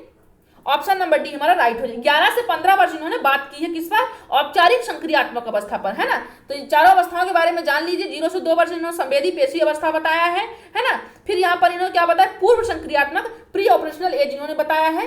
तो पहला सेंसरी मोटर हो गया, फिर दूसरा हो गया ये आपका प्री ऑपरेशनल, फिर आपका ये ऑपरेशनल हो जाता है। यहाँ पर मूर्त संक्रियात्मक अवस्था भी इसको कहते हैं। जो थर्ड एज है जो आपकी 7 से 11 है, इसको क्या बोलते हैं, मूर्त संक्रियात्मक अवस्था भी बोलते हो, और इसी को आप क्या बोलते हो, अनौपचारिक संक्रियात्मक अवस्था भी बोला जाता है। तो ध्यान रखना, 2-2 नाम है, 3-3 नाम है, तो आपको कंफ्यूज नहीं होना है। मैं आपको इसलिए सारे डाउट यहीं पर क्लियर कर रही हूँ, ठीक है। और जैसा कि आपको फोर्थ क्या बोला जाता है, औपचारिक संक्रियात्मक अवस्था, और इसी को क्या बोला जाता है, हम क्या बोलते हैं, इसी को ही हम यहाँ पर अमूर्त एज की अवस्था भी कहते हैं। तो राइट ऑप्शन क्या हो जाएगा, ऑप्शन नंबर डी आपका राइट हो जाएगा। आई थिंक आप सबको समझ में आ गया होगा, कोई प्रॉब्लम तो नहीं है। चलिए, तो बात करते हैं अपने नेक्स्ट क्वेश्चन की। क्या कहता है हमारा नेक्स्ट क्वेश्चन, देखिए कि एक शिक्षिका ने विद्यार्थी को सदैव इस रूप में सहायता करती है कि वह एक विषय क्षेत्र से प्राप्त ज्ञान को दूसरे विषय क्षेत्रों के ज्ञान से जोड़ सके। एक शिक्षिका क्या करती है, विद्यार्थी को सदा इस रूप से समझाती है कि एक अगर कोई पाठ समझा रही है तो जैसे अगर क्या कर रहे हो आप, पोषण से संबंधित या फूड से संबंधित आप ईवीएस में कोई चैप्टर पढ़ा रहे हो बच्चे को, तो आप क्या करोगे, सबसे पहले क्या करोगे, बच्चे को किस तरह को समझाओगे, उसको रियल लाइफ से जोड़ोगे ना। तो अगर बच्चा क्या करता है, टिफिन बॉक्स लेकर के आता है तो अपने लंच में वो खाना खाता है, ठीक। तो वो क्या करोगे आप, उसको पोषण पढ़ाना है, फूड के बारे में पढ़ाना है, तो आप करोगे बेबी अपना यहाँ पर टिफिन ओपन कीजिए, आप बताइए आपने टिफिन में आपकी मम्मा ने लंच में क्या भेजा है। तो वो जब देखेगा कि आप उसकी टिफिन में क्या है, तो आप क्या बताओगे कि आपको इससे ये, अगर दाल खा रहे हो तो प्रोटीन मिल रहा है, विटामिन मिल रहा है, जो भी खा रहा है वो, तो उसको उसके हिसाब से उसको समझाओगे। तो आप क्या कर रहे हो, कोरिलेट कर रहे हो दोनों चीजों को, है ना। आप अपने जो आपका किताबी ज्ञान है उससे आप रियल लाइफ से जोड़ रहे हो। तो यहाँ पर एक विषय क्षेत्र से प्राप्त ज्ञान को दूसरे विषय क्षेत्रों के ज्ञान से जोड़ सके, तो क्या हो जाएगा, इससे किसको बढ़ावा मिल रहा है, कौन सा ऐसा ऑप्शन है, या रीइंफोर्समेंट मिल रहा है, यहाँ पर पुनर्बलन मिल रहा है, या ज्ञान के सह संबंध अंतरण मिल रहा है, या वैविक भिन्नताएं हो रही है, या शिक्षार्थी स्वायत्ता हो रहा है। क्या अगर आप कोई चीज को यहाँ पर बच्चे को समझा रहे हो, एक चीज से दूसरी चीज को कनेक्ट करके बता रहे हो उस चीज को, तो क्या मतलब होगा इसका। तो ये क्या हो जाएगा हमारा राइट ऑप्शन नंबर बी हो जाएगा, है ना। यहाँ पर आप क्या कर रहे हो, ज्ञान के सह संबंध, मतलब कोरिलेट कर रहे हो एक दूसरे को, और उसी चीज को आप क्या कर रहे हो, नॉलेज को कोरिलेट करके समझा रहे हो उस बच्चे को, है ना। तो राइट ऑप्शन क्या हो जाएगा हमारा, ऑप्शन नंबर बी। जब कोई भी संबंधों के एक दूसरे से कोरिलेट करे तो वहां पर क्या होता है, कोऑपरेटिव होता है, ज्ञान के संबंध होता है ना। तो राइट ऑप्शन आपका ऑप्शन नंबर बी हो जाएगा। चलिए, तो राइट ऑप्शन आपका बी है ऑप्शन। आप नेक्स्ट क्वेश्चन की बात करते हैं। देखिए क्या है नेक्स्ट क्वेश्चन आपका, यहाँ पर डिस्कैलकुलिया किस विषय से संबंधित विकार है, बताइए। यहाँ पर बहुत सारे विकार होते हैं, अधिगम संबंधी होते हैं, तो भोजन संबंधी बहुत सारे विकार होते हैं। तो आप बताइए यहाँ पर जो डिस्कैलकुलिया होता है तो ये किस संबंधित विकार है, क्या हिंदी संबंधी है, या मानसिक अक्षमता है, या अधिगम अक्षमता, या दृष्टि अक्षमता है। आंसर करें सभी लोग, और सभी लोग एक बार बैक होकर के शेयर करके आइए, ईमानदारी शेयर करके आपको आना है ना, बिल्कुल यहाँ पर ईमानदारी खोना नहीं है आपको, अपनी ईमानदारी बनाए रखिए, मैम भी बनाए रखी है। तो राइट ऑप्शन क्या हो जाएगा आपका, ऑप्शन नंबर सी हो जाएगा, है ना। यहाँ पर लर्निंग जो आपकी यहाँ पर डिस्कैलकुलिया आपका मैथमेटिक्स से रिलेटिव भी आपको विकार होता है, तो ये क्या है आपका, ये आपका अधिगम अक्षमता है ना, ये आपका लर्निंग डिसेबिलिटी है ना। चलिए, तो राइट ऑप्शन क्या हो जाएगा, ऑप्शन नंबर सी आपका राइट हो जाएगा ना। दृष्टि अक्षमता नहीं है, हिंदी संबंधी नहीं है, मानसिक अक्षमता यहाँ पर नहीं है ना, मानसिक आपका यहाँ पर डिसेबिलिटी नहीं है। चलिए, तो राइट ऑप्शन बी सी हो जाएगा। बात करते हैं अपने नेक्स्ट क्वेश्चन की, आंसर कीजिएगा सभी लोग, क्या होगा राइट ऑप्शन, बताइए। अधिगमता का स्वनियमन का क्या अर्थ है, अधिगम में जो नियमन होता है उसका क्या सेंस होता है, बताइए। आंसर करें सभी लोग, स्वनियमन का क्या अर्थ है अधिगमता में। तो पहला ऑप्शन क्या कह रहा है आपका, स्व अनुशासन और नियंत्रण होता है। सेकंड ऑप्शन कह रहा है कि विद्यार्थी निकाय द्वारा बनाए गए नियम में विनिमय होता है। थर्ड ऑप्शन कह रहा है विद्यार्थियों के व्यवहार के लिए विनियमों का निर्माण करना होता है, या आप अपने सीखने की स्वयं अन्वेषण करने की योग्यता होता है। बताइए, आंसर कीजिए सभी लोग आंसर करें, क्या होगा, अधिगमता का स्वनियमन का क्या अर्थ होता है, स्व अनुशासन नियंत्रण होता है, या विद्यार्थी निकाय द्वारा बनाए गए नियम, विद्यार्थी जो नियम बनाता है वो होता है, या विद्यार्थी के व्यवहार के लिए नियमों का जो निर्माण होता है वो विद्यार्थी के किस तरह का यहाँ पर बिहेव करेगा उसके लिए जो निर्माण किया जाता है, नियमों का निर्माण ये होता है स्वनियमन, या अपने सीखने की स्वयं अन्वेषण करने की योग्यता होता है, क्या होता है। तो जैसा आपने एक वर्ड सुना होगा स्वायत्ता मतलब स्वयं के लिए जो पहल करता है व्यक्ति, प्रयास करता है जो व्यक्ति, वो क्या कहता है, स्वायत्ता कहलाता है ना। तो यहीं पर स्वनियमन जो स्वयं के लिए व्यक्ति करता है, अपने लिए पहल, जैसे आपने क्या किया, आपने पढ़ाई करने के लिए स्वयं के लिए क्या एक टाइम टेबल जारी किया है ना, तो आपने क्या किया, स्वनियमन अपने स्वयं के लिए आपने किया है। आपने टाइम टेबल अगर बनाया है अपने पढ़ाई का, तो आपने किसी और के लिए नहीं किया है, आपने स्वयं पर्सनल किया है ना। तो ये क्या हो जाएगा, स्वयं अपने स्वयं के नियम बनाए। आपने तो आपको तो मम्मी या पापा आपके ये नहीं बोलेंगे 10 से 12 आप मैथ्स पढ़ो, 12 से 2 आपने हिंदी पढ़ो, तो ये आपने बनाया, ये टाइम टेबल आपने बनाया, आपके मम्मी पापा ने आपके लिए नहीं बनाया है ना। तो स्वयं के नियम, अपने पढ़ने का स्वयं के नियम बनाया कि हम इतने से इतने बजे तक इस सब्जेक्ट की पढ़ाई करेंगे। तो राइट ऑप्शन क्या हो जाएगा, ऑप्शन नंबर सी, अपने सीखने की स्वयं, यहाँ पर बात हो रही है स्वयं कि स्वयं अन्वेषण करने की योग्यता, मतलब स्वयं का पर्यवेक्षण करने की, स्वयं को अपना कि भाई हम इतने समय से इतने समय तक पढ़ाई करेंगे, ठीक। तो राइट ऑप्शन क्या हो जाएगा, ऑप्शन नंबर डी आपका राइट हो जाएगा, है ना। चलिए, तो आपको समझ तो आ रहा है ना। चलिए बात करते हैं अपने नेक्स्ट क्वेश्चन की, देखते हैं क्या है नेक्स्ट क्वेश्चन हमारा यहाँ पर। तो आपको लगता है कि आपकी कक्षा में कुछ बच्चे क्या है, तेज गति से सीख रहे हैं, आपकी कक्षा में कुछ बच्चे बहुत तेज गति से सीख रहे हैं और कुछ बच्चे बहुत धीमी गति से सीखते हैं। तो इन परिस्थितियों में आप क्या करेंगे, बताइए, इन परिस्थितियों में आप क्या करेंगे। आपको ऐसा लग रहा है कोई जो चीनू है वो ज़्यादा तेज सीख रहा है, मीनू जो है बहुत धीरे से सीख रहा है, तो आपको क्या लगे इस परिस्थिति में आप क्या करेंगे? चीनू और मीनू के बीच डिफरेंस में क्या करेंगे उन दोनों के प्रति? क्योंकि आप एक टीचर हो तो आपको दोनों के प्रति क्या समान वहाँ पर बिहेव करना है, समान आपको उसको समझाना है। तो आप उस स्थिति में क्या करेंगे? एक कोई सीख रहा है, कोई नहीं सीख पा रहा, तो आप क्या करेंगे उसके लिए? पहला ऑप्शन कह रहा है कि इस बात पर कोई ध्यान नहीं देंगे कि मीनू सीख रहा है या नहीं सीख रहा है ना। सेकंड ऑप्शन क्या कह रहा है कि धीमी गति से सीखने वाले बच्चों पर कोई ध्यान ही नहीं देंगे, तो ये तो गलत बात हुई, है ना। सीखने आया आपके ऊपर ही डिपेंड है यहाँ पर, तो आप अगर कोई ध्यान नहीं देंगे, मैं अगर यहाँ पर कोई बच्चा आप कमेंट कर रहा है कि मैम हमें ये प्रॉब्लम है, अगर मैं आपको ध्यान नहीं दूंगी तो ये तो कोई अच्छी बात नहीं हुई ना, है ना। ये हुआ। थर्ड ऑप्शन क्या कह रहा है यहाँ पर कि तेज गति से सीखने वाले बच्चों की सहायता धीमी गति से सीखने वाले बच्चों को सिखाने हेतु देंगे। मतलब यहाँ पर ऑप्शन कह रहा है कि अगर कोई बच्चा ज्यादा तेज है, अगर मीनू अगर समझ में आ रहा है मीनू को, अगर चीनू के नहीं आ रहा है तो मीनू को कहोगे कि चीनू आप बेटा आप इसको समझाओ, तो एक दूसरे क्या कहोगे बेटा आप इसको समझाओ, तो क्या इस तरीके से करोगे। फोर्थ ऑप्शन कह रहा है कि तेज गति से सीखने वाले बच्चे को आगे बढ़ने देंगे, मतलब सिर्फ तेज गति वाले बच्चे को ही आगे बढ़ने देंगे, जो अगर नहीं सीख पा रहा जो बच्चा तो वो क्या करेगा? पढ़ने तो स्कूल में आया, आपके पास आया ना, तो क्या करोगे? क्या एक ही को ही सीखने दोगे, दूसरे को कोई मतलब नहीं रखोगे? तो ये तो गलत बात हुई, है ना। ऐसा तो नहीं करना, टीचर को ऐसा बिल्कुल नहीं करना, कहीं भी रहे निष्पक्ष भाव से सबको समान देखिए, है ना। चलिए, सभी भविष्य हमारे यहाँ हमारे भारत की धरोहर है, तो सबको लेकर के साथ चलना है। तो राइट ऑप्शन क्या होगा बताइए सभी लोग, आपके हिसाब से क्या होना चाहिए यहाँ पर? बताइए सभी लोग बताएं। तो राइट ऑप्शन हो जाएगा ऑप्शन नंबर सी हो जाएगा, है ना। आप क्या करेंगे? तेज गति से सीखने वाले बच्चों की सहायता धीमी गति से सीखने वाले बच्चों को सिखाने हेतु लेंगे। मतलब अगर कोई बच्चा सामने वाला, दो बच्चे हैं तो एक बच्चा अगर ज्यादा तेजी से सीख रहा है और सामने वाला दूसरा बच्चा नहीं सीख पा रहा है, तो आप क्या करोगे? बच्चे एक दूसरे के आप समझाओ बेटा इसको भी समझाओ कि ये भी पढ़ाई करे, है ना। तो उसको आप दोनों, क्योंकि वो फ्रेंड है, तो अगर वो फ्रेंड है तो ज्यादा फ्रेंड की भी बात सुनेगा ना, कि यार मेरा फ्रेंड तो पढ़ाई कर रहा है, मैं तो नहीं कर रहा, मेरे को समझ में नहीं आ रहा, क्यों नहीं आ रहा है, उसका रीजन देखेगा, उसका फ्रेंड भी समझाएगा बेटा फ्रेंड्स यार तू ऐसा कर, है ना, मैं भी ऐसे इस तरीके से पढ़ाई करता हूँ, तू भी ऐसा कर। तो इस तरीके से भी वो चीजों को ऑब्जर्व करेगा, है ना। इसीलिए समूह दल में ज्यादा पढ़ाते हैं, समझाते हैं क्लासेस में, कि बच्चा क्या करेगा? एक दूसरे को समूह में, ग्रुपिंग में देख करके सीखेगा कि है ना मेरे फ्रेंड्स ऐसा कर रहे हैं तो मैं क्यों नहीं कर सकता हूँ, है ना। ग्रुपिंग इसीलिए ईवीएस में ज्यादा ग्रुपिंग में ही समझाते हैं।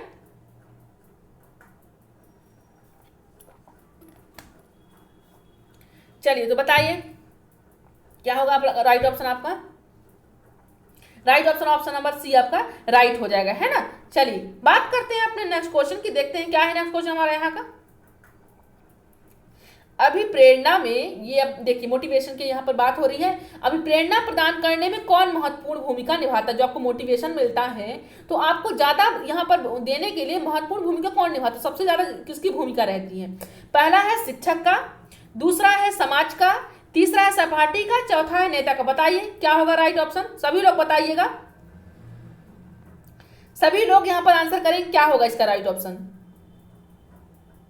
तो राइट ऑप्शन हमारा क्या हो जाएगा यहाँ पर? ऑप्शन नंबर फर्स्ट आपका राइट हो जाएगा ना। शिक्षक जो है आपको क्या करना, मोटिवेशन भी मिलता है ना। शिक्षक से आपको बहुत कुछ चीजें मिलती हैं, आपको मोटिवेशन मिलता है, आपको एक फ्रेंड भी होता है आपका शिक्षक, है ना। आपकी परिस्थितियों को भी समझता है, आपकी प्रॉब्लम को समझता है ना। आपको उसी तरीके से मोटिवेशन भी देते हैं, तो आपको सारी चीजें आपको आप बहुत से बच्चे तो अपने टीचर को अपना आइडियल भी मानते हैं, है ना। तो वहां से भी आपको मोटिवेशन मिलता है कि मेरे टीचर्स ऐसा करते हैं, टीचर मैम या सर इस तरीके से रहते हैं, इस तरीके से बात करते हैं, इस तरह से पढ़ाते हैं, तो काश मैं भी ऐसा बन जाऊं, अपने सर को ही आइडियल लोग बनाते हैं, है ना।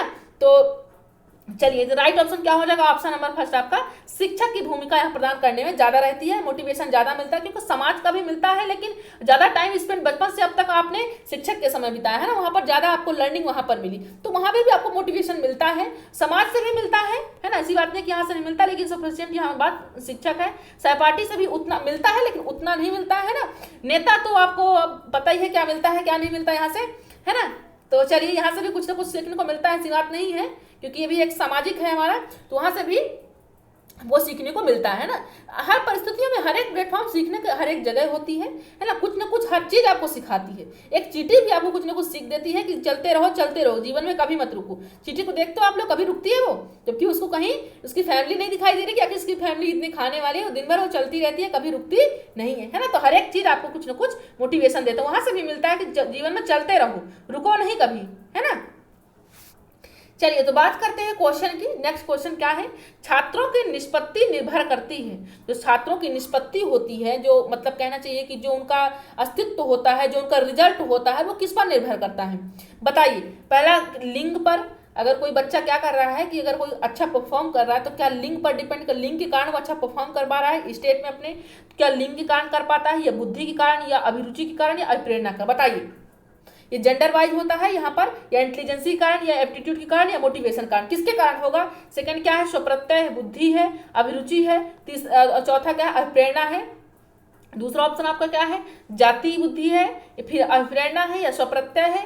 चौथा ऑप्शन कह रहा है कि अभिप्रेरणा है या बुद्धि है, शारीरिक बनावट है या अभिरुचि। बताइए किस कारण से बच्चे की निर्भर करती, छात्रों की जो निष्पत्ति होती, जो रिजल्ट होता है, जो परिणाम होता है, जो बच्चों को मिलता है, वो किस पर डिपेंड करता है? बताइए। सभी लोग आंसर कीजिए और सभी लोग एक बार ईमानदारी से शेयर करके आइए। आप लोग ईमानदारी से, आपको खोना नहीं है, आप ईमानदारी से शेयर करना सभी लोग को, है ना। तो राइट ऑप्शन क्या हो जाएगा आपका? ऑप्शन नंबर बी आपका राइट हो जाएगा, है ना।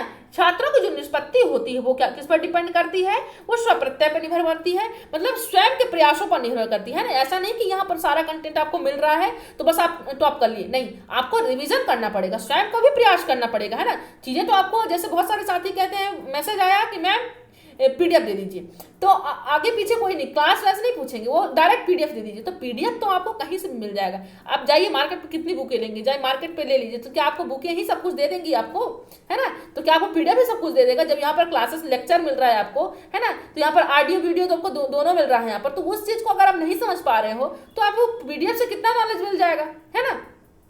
तो अगर इस चीज में आपको मिल रहा है, इतना फायदा मिल रहा है, तो दोनों लीजिए। मैं नहीं कहती पीडीएफ आप मत लीजिए, रिवीजन करने के लिए वो भी सही है, उसका भी प्रयोग कीजिए, लेकिन इसका भी साथ साथ प्रयोग कीजिए, है ना। चलिए, तो आप एक चीज और भी ध्यान रखिएगा आप लोग, जैसे कि आप लोग को लिंक की बहुत प्रॉब्लम हो रही है, तो मैं बार बार कह रही हूँ आप लोग को कि बेल आइकन आप लोग जरूर प्रेस कर लीजिए, ताकि आपको डेली क्लासेस का नोटिफिकेशन मिल पाए। बहुत सारे साथी नहीं जुड़ पाते, हमारे बाद में मैसेज आता है कि मैम आपने लिंक क्यों नहीं शेयर किया हमें। तो इतना पॉसिबल अभी नहीं हो पा रहा है कि हम एक साथ सभी को मैसेज कर पाए, है ना। जल्दी प्रोसेस होने वाली है, लेकिन अभी तो नहीं हो पा रही ना। तो आप लोग की इतनी क्लासेस मिस तो हुए जा रही हैं, तो आप लोग अपने बेल आइकन प्रेस कर लीजिए, तो आपको डेली क्लासेस का अपने आप ही मैसेज मिल जाएगा, है ना।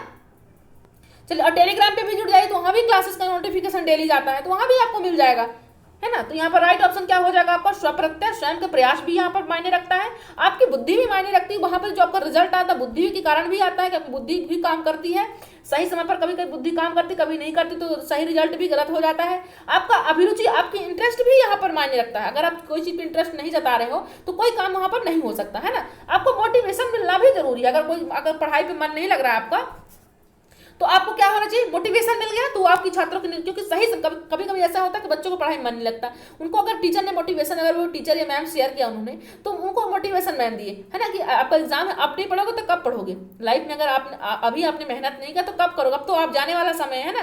तो इनको एक तरह से मोटिवेशन भी मिलता है, तो मोटिवेशन भी आपकी निष्पत्ति में, आपके रिजल्ट में बहुत मायने रखता है। तो राइट ऑप्शन क्या हो जाएगा? ऑप्शन नंबर बी आपका राइट हो जाएगा, है ना। चलिए, बात करते हैं अपने नेक्स्ट क्वेश्चन की, देखते हैं क्या है हमारा नेक्स्ट क्वेश्चन। देखिए, निम्न के अभाव में प्रेरणा की प्रक्रिया प्रारंभ नहीं हो सकती है। कुछ ऐसे ऑप्शन है कि जिसके विदाउट आपको क्या, यहाँ पर प्रेरणा की प्रक्रिया, आपको मोटिवेशन यहाँ पर प्रारंभ नहीं हो सकती। बताइए किसके यहाँ पर जो आपको प्रेरणा मिलती है, यहाँ पर कोई भी चीज का आपको मोटिवेशन मिलता है या प्रेरणा मिलता है, तो इसके प्रक्रिया के प्रारंभ नहीं हो सकती। किसके बिना आपकी जो प्रक्रिया मोटिवेशन की, उसके बिना नहीं हो सकती है। पहला है दंड है, दूसरा ऑप्शन आपका बुद्धि है, तीसरा आवश्यकता है, चौथा प्रोत्साहन है। बताइए किसके बिना आपका जो मोटिवेशन है, आपकी जो प्रेरणा है, तो वो आपकी यहाँ पर उसकी प्रक्रिया प्रारंभ नहीं हो सकती। कौन सा ऐसा ऑप्शन है कि उसके बिना आपकी प्रारंभ ये प्रेरणा नहीं हो सकती है? सभी लोग आंसर कीजिए। तो राइट ऑप्शन आपका क्या हो जाएगा? ऑप्शन नंबर सी आपका राइट हो जाएगा। आवश्यकता ही अधिकार की जननी है, मतलब आवश्यकता यहाँ पर क्या होना चाहिए। अगर किसी चीज की आवश्यकता तभी आपकी पूर्ति होगी और तभी आपको मोटिवेशन दिया जा सकता है। अगर जैसे आपको अभी क्या है, आपको टेट एग्जाम निकालना है ना, तो आपको आवश्यकता है इस चीज की, और टेट एग्जाम निकालना आवश्यकता है। तो अगर बार बार आप क्या करेंगे, मैम किस तरह से पढ़ाई कर रहे हैं, तो आपको आवश्यकता है टेट एग्जाम निकालने की। किसकी आवश्यकता है? आपको किस तरह से आप टेट एग्जाम निकालें, है ना। तो आपको मोटिवेशन दिया जा रहा है। लेकिन अगर आपको टेट एग्जाम नहीं निकालना होता, अगर आपको कोई एग्जाम ही नहीं निकालना होता, तो मैं आपका मोटिवेशन कितना भी दे रही हूँ तो क्या मतलब का होता, क्योंकि आपको आवश्यकता ही नहीं थी मोटिवेशन की ना। तो आपको राइट ऑप्शन क्या हो जाएगा यहाँ पर? Right option option number C आपका राइट हो जाएगा, है ना। चलिए, उम्मीद करती हूँ आपको समझ में आ रहा होगा, क्योंकि दंड अगर दे दोगे आप तो पढ़ाई दूसरे दिन से बच्चा बंद कर देगा। बुद्धि पर बात करोगे, बार बार वृद्धि पर बात करोगे कि वृद्धि नहीं, तुम्हारी वृद्धि नहीं हो सकती, तुम्हारी वृद्धि हुई नहीं, इस कारण से तुमको इस तरह का मोटिवेशन यहाँ पर सूट नहीं करेगा। प्रोत्साहन वैसे कुछ नहीं होगा, क्योंकि आवश्यकता होनी चाहिए तभी कुछ आगे प्रोसेस होगी, है ना। यानी कि खाना रखा भी हुआ अगर आपको भूख नहीं है तो वो तो खाना किसी काम का है नहीं, खराब ही हो जाएगा, है ना। चलिए तो अपने नेक्स्ट क्वेश्चन की बात करते हैं, देखते हैं क्या है नेक्स्ट क्वेश्चन। बड़ा ही प्यारा क्वेश्चन, यहाँ से वक्र से यहाँ से बहुत क्वेश्चन उठते हैं बार बार टेट एग्जामों में। बताइए कि जब पूर्व अधिगम का नई स्थितियों के सीखने को बिल्कुल प्रभावित नहीं करता तो यह क्या कहलाता है। यहाँ पर देखिए क्वेश्चन ध्यान से पढ़िए आप लोग कि जब पूर्व का अधिगम, जैसे कि मतलब आपने पूर्व में कुछ भी पढ़ा हो, जो आपने सीखा हो, तो नई स्थितियों को सीखने को बिल्कुल प्रभावित ना करे। मतलब आपने क्या किया हो, पहले कुछ सीख रखा हो, या आपने डीएड के बीएड के दौरान, आपने जो बीटीसी के दौरान आपने पढ़ाई किया हो, है ना, और वो पढ़ाई आपके आज वर्तमान में काम ना आ रही हो, बिल्कुल भी यूज में ना आ रही हो, तो यह क्या कहलाता है, ऐसा ऑप्शन क्या कहलाएगा। बताइए ये आपका जो एक्टिविटी हो रही इस तरह की, तो ये क्या कहलाएगा। अधिगम का शून्य स्थानांतरण की मतलब आपका अधिगम जो है वो शून्य स्थानांतरण की मतलब कोई कुछ भी ट्रांसफर ही नहीं हुआ, पिछड़ा आपको कुछ भी नहीं मिल रहा है। या सेकंड कह रहा है अधिगम का सकारात्मक, जो आपका यहाँ पर लर्निंग है आपकी वो पॉजिटिव हो रही है, जो आपका ट्रांसफर हो रहा है वो पॉजिटिव टर्म से हो रहा है। थर्ड क्या कह रहा है अधिगम का निगेटिव हो रहा है, यहाँ पर नकारात्मक स्थानांतरण हो रहा है, या इनमें सभी। आंसर कीजिए क्या होगा इसका राइट ऑप्शन। जब आप प्रीवियस में कोई चीज नॉलेज है आपके पास, अब वो नॉलेज आपको वर्तमान में काम नहीं दे रहा है, तो ये ऐसा कौन सा ऑप्शन है जो आपको राइट होगा, ये क्या कहलाएगा, ऐसी एक्टिविटी क्या है। तो राइट ऑप्शन आपको क्या होगा, ऑप्शन नंबर, आपको ऑप्शन नंबर फर्स्ट हो जाएगा, है ना, शून्य यहां पर हो जाएगा। जब कोई चीज आपको पिछला कुछ आपको आ ही नहीं रहा है, पिछला कुछ आप यूज ही नहीं कर पा रहे हो, तो आपका शून्य होगा। क्योंकि आपको जैसे आपने क्या कभी कभी क्या कहते हो कि अगर रिवीजन नहीं किया तो सब कुछ शून्य हो जाएगा, है ना। तो क्योंकि अब कितना भी आपने पढ़ा, अगर रिवीजन नहीं करो तो सब कुछ शून्य ही हो जाएगा, यही आपका शून्य स्थानांतरण कहलाता है ना। अब देख लीजिए तीनों, इनको बाकी को भी देख लीजिए क्या होता है, क्योंकि यहाँ से क्वेश्चन बनते हैं बार बार, है ना। वक्र सीखने के वक्र से हर बार टेट एग्जाम में क्वेश्चन बनते हैं। तो अधिगम का सकारात्मक स्थानांतरण क्या होता है, जैसे आपने क्या किया कि पहले आपने कुछ पढ़ रखा हो और आज आपने क्या किया है, उसी पढ़े हुए को आपने कोरिलेट करके और भी चीजों को आगे, जैसे आपने डीएड बीएड में आपने क्या सीडीपी पढ़ा होगा, है ना, सीडीपी कुछ पार्ट आपने पढ़ा होगा या नहीं पढ़ा, जो भी है, जिस भी आपने क्लास में पढ़ा है, तो उसका मैथ्स पढ़ा या हिंदी पढ़ा, जैसे आपने यहाँ पर पढ़ा, पहले आपने संधि समास पढ़ रखी है ना, वही संधि समास आज आपको जब आप टेट एग्जाम की प्रिपरेशन कर रहे हो तो आपको हेल्प कर रही है। कुछ आपको रूल पहले भी याद थे और वही रूल आज याद हो रहे हैं, आप उनको कोरिलेट करके चीजों को समझ रहे हो, तो क्या कहलाएगा, ये आपका लर्निंग का पॉजिटिव आपका टर्म्स है। ये चीज, ये टर्म्स क्या है, पॉजिटिव टर्म्स है। ये आपका पॉजिटिव यहाँ पर ट्रांसफर हो रहा है, मतलब कि यहाँ पर जो लर्निंग है वो पॉजिटिव टर्म से हो रही है। थर्ड ऑप्शन क्या कह रहा है, अधिगम का नकारात्मक स्थानांतरण कह रहा है ना।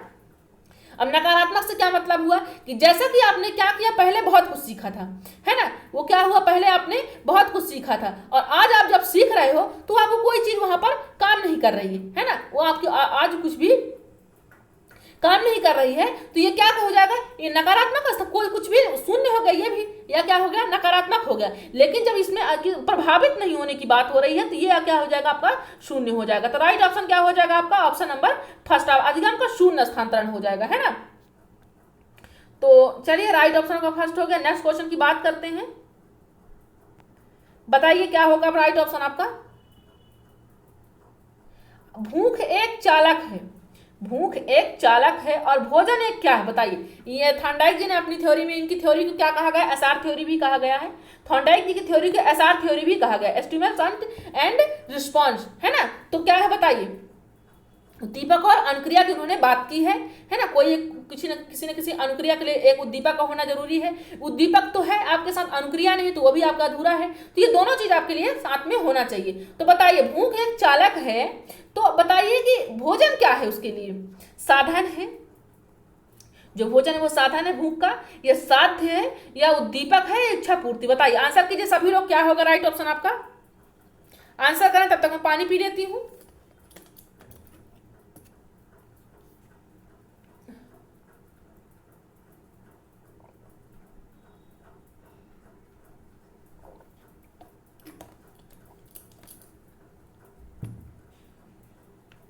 तो राइट ऑप्शन क्या हो जाएगा आपका, भोजन एक क्या है, उद्दीपक है ना। यहां पर एसआर थ्योरी की बात हो रही है, यहां पर किसकी बात हो, एसआर थ्योरी की बात हो। जैसे थॉर्नडाइक जी ने क्या कहा है कि यहाँ पर कोई ना कोई स्टिमुलस होना चाहिए, मतलब कि यहाँ पर उद्दीपक होना चाहिए। ये एक उद्दीपक है और ये एक रिस्पॉन्स, मतलब जैसे आपको भूख लग रही है, तो भूख लग रही है तो भोजन है आपके सामने, तो आप क्या हो, आप एक उद्दीपक हो और आप यहाँ खाने के प्रति आपकी ललक हो रही, तो वो क्या है, एक चालक है, एक अनुक्रिया है, उसके प्रति आप अनुक्रिया कर रहे हो, है ना। मतलब आप खाने भूख लगी है तो वो क्या हो गया, रिस्पॉन्स हो गया, है ना, वो अनुक्रिया हो गई। तो राइट ऑप्शन क्या हो गया, आप तो एक उद्दीपक हो, चालक भूख है, भोजन क्या है, एक उद्दीपक है ना। तो राइट ऑप्शन क्या हो जाएगा आपका, ऑप्शन नंबर सी आपका राइट हो जाएगा। चलिए नेक्स्ट क्वेश्चन की बात करते हैं। चलिए बताइए, अब यहां से क्वेश्चन ये हर टेट एग्जाम में बनते हैं, बताइए इसको, बताइए आप क्या होगा राइट ऑप्शन। विकास केवल एक ना होकर चारों ओर से होता है। विकास जो होता है वो एक और नहीं होता, वो कहाँ होता है, वो चारों ओर होता है। तो ये सिद्धांत आपको क्या बता रहा है, जैसे आपका विकास, मस्तिष्क का भी विकास होता है ना, तो मस्तिष्क का भी विकास हुआ और मांसपेशियों का भी विकास होता है, तो आपके मसल्स का भी विकास होता है ना। यहाँ पर दंत भी जब आपके बचपन में होते हो तो आपके दूसरे दांत निकलते हैं, फिर एज होने होते होते उसका भी विकास होता है, हर एक चीज का यहाँ पर विकास होता है। तो विकास क्या है, एक ना होगा तो चारों ओर से होता है, ये चारों ओर। तो ये सिद्धांत क्या बतलाता है, समान प्रतिमान बतलाता है या क्रमबद्धता बताता है, क्रम से हो रहा है ये बता रहा है कि एक ना होकर चारों ओर से हो, तो क्रमबद्धता बता रहा है, या सामान्य से विशिष्ट बता रहा है, या वर्तुलाकार। बताइए आंसर कीजिए, बहुत टेट एग्जाम में क्वेश्चन बनता है और आया हुआ यह क्वेश्चन है, 3 से 4 बार आया हुआ क्वेश्चन है। बताइए आंसर कीजिए क्या हो जाएगा।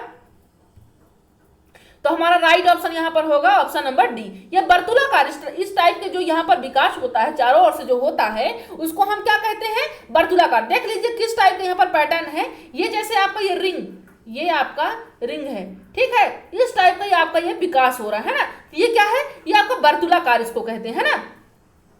तो ये आपका वर्तुलाकार है, इस टाइप का आपका विकास होता है, क्योंकि विकास तो चारों ओर होता है, आपका मस्तिष्क का भी हुआ, आपके हाथ का भी हुआ, आपके पैर का भी हुआ है ना, तो हर एक चीज का विकास होता है। तो ये तो नहीं है सिर्फ मस्तिष्क बस का हो रहा है, तो इसलिए इसको क्या कहते हैं, हम वर्तुलाकार कहते हैं ना। ध्यान रखिएगा इस चीज को, इस क्वेश्चन को, इंपॉर्टेंट है। चलिए बताइए नेक्स्ट क्वेश्चन की बात करते हैं कि जीवन का सबसे कठिन काल कौन सा है। जीवन का सबसे कठिन काल कौन सा है, क्या गर्भावस्था है या किशोरावस्था है। अब ये बात किसकी हो रही है, जीवन का सबसे कठिन काल की बात हो रही है ना, ध्यान रखिएगा, जीवन का सबसे कठिन काल की। तो कौन सी सबसे कठिन काल की बात हो रही है यहाँ पर, क्या गर्भावस्था की बात हो रही है, या किशोरावस्था की हो रही है, बाल्यावस्था की हो रही है, या शैशवावस्था की। आंसर करें सभी लोग, ईमानदारी से आंसर करना सभी लोग को, सभी लोग आंसर करके बताएं क्या होगा इसका राइट ऑप्शन। जीवन का सबसे कठिन काल किसको कहा गया है,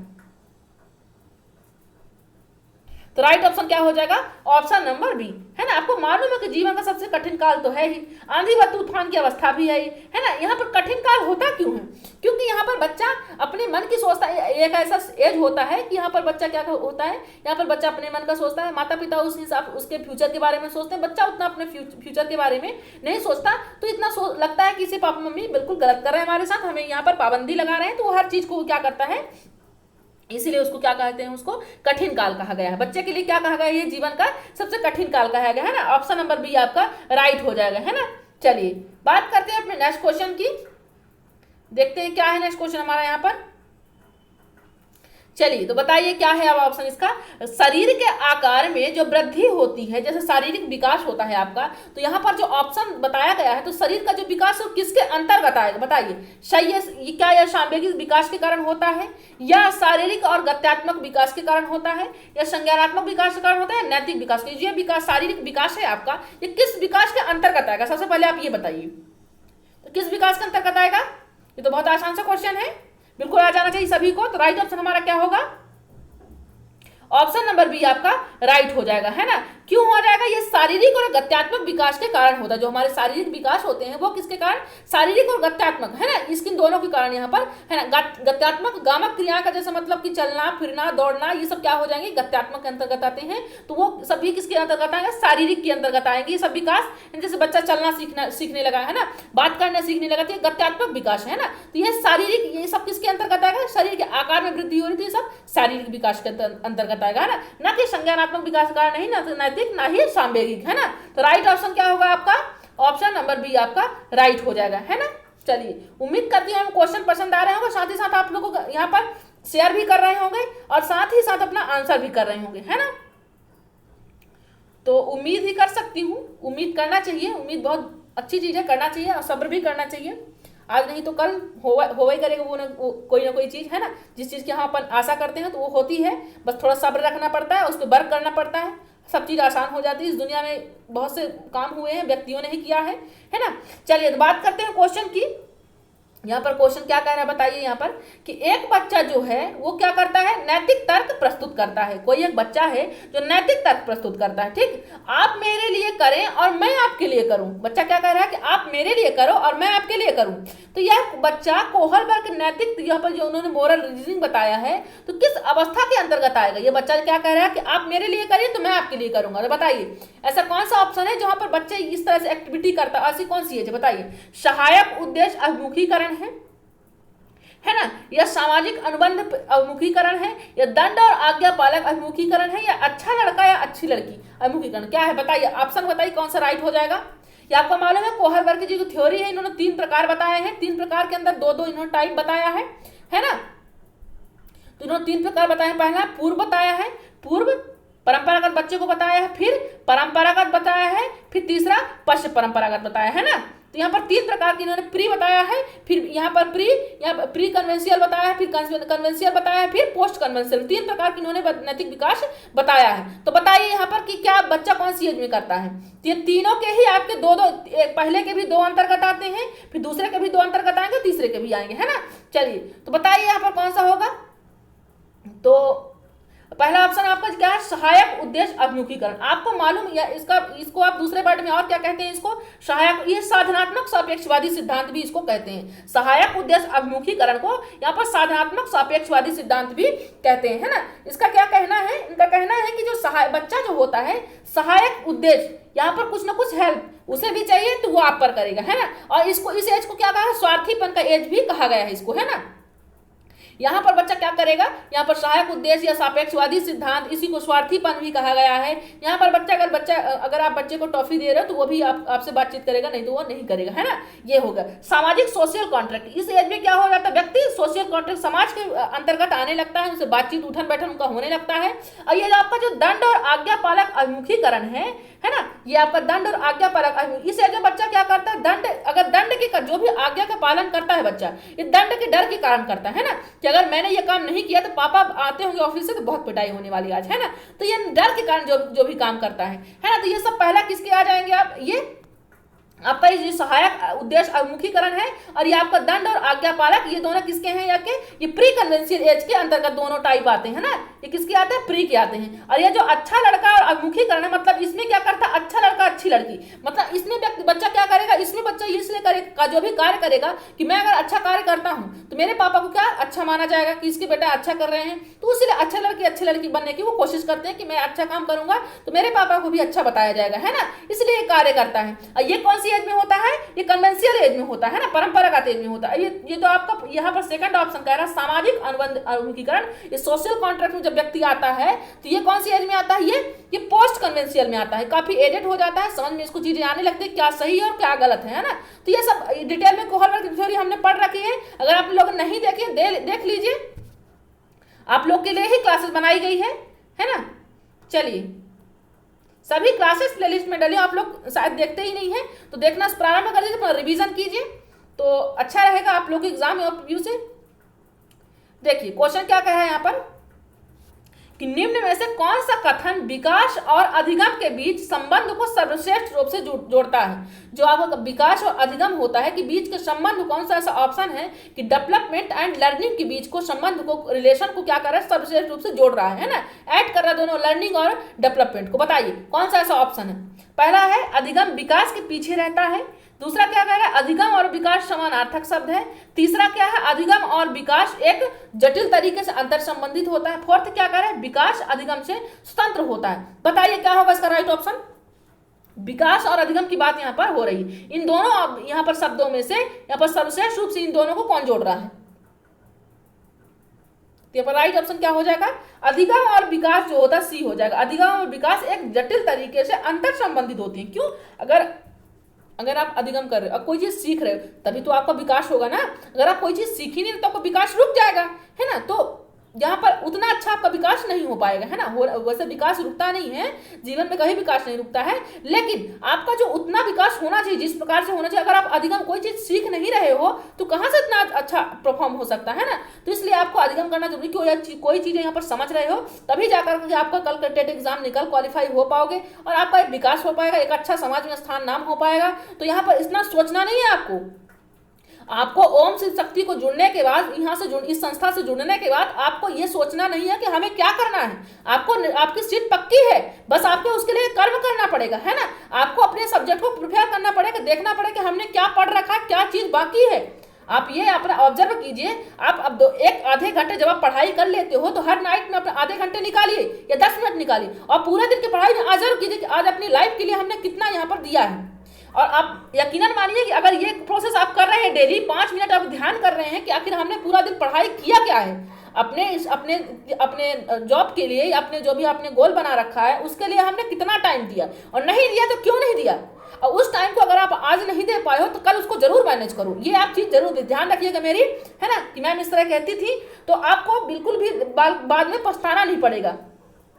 तो मैं बिल्कुल नहीं चाह रही मेरे साथियों का समय बर्बाद हो, मैं आधे घंटे 1 घंटे अपने साथियों का समय बर्बाद करूं यहाँ से, मैं बिल्कुल भी नहीं चाहती। इसीलिए मैं आपके लिए टेस्ट का यहाँ पर रखी हूँ हर संडे को रात्रि के 9 बजे, कि आप लोग देखिए, आपके ईवीएस का पार्ट भी रहेगा संडे के दिन, और प्लस आपका साइंस का पार्ट भी रहेगा। तो आपको टेस्ट से बिल्कुल यहाँ पर किसी को मिस नहीं करना है। और आपके जितने साथी हैं, आपके साथी हैं, आपके रिलेशन में हैं, सबको सूचित कर दीजिए, आप चैनल की लिंक दे दीजिए, तो वो भी जुड़ पाएंगे, देख पाएंगे, है ना।